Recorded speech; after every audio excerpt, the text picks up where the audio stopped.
বসন্তের রেশ কাটতে না কাটতেই এসে গেল গ্রীষ্মকাল। শুরু হলো রৌদ্র ছায়ায় ভরা উষ্ণতর সকাল।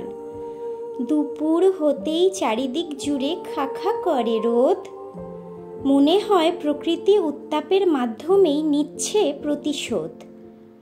সূর্যের তাপে খালবিলের জল প্রায় শুকিয়ে যায়। জলের অভাবে জলচর প্রাণীদের আকস্মিক মৃত্যু হয়। বিকেল হলে সূর্যের তেজ অনেকটাই কমে আসে। প্রকৃতির জীবেরা তৃপ্তি পায় এই শান্তিময় পরিবেশে। উষ্ণ হলেও ভোলা যায় না এই গ্রীষ্ম ঋতুটাকে, কারণ এই গ্রীষ্মকালেই আমজাম কাঁঠাল পাকে। এই সময় লেগে যায় টক খাওয়ার ধুম। রাত্রিবেলা ক্লান্ত চোখে নেমে আসে ঘুম। নমস্কার।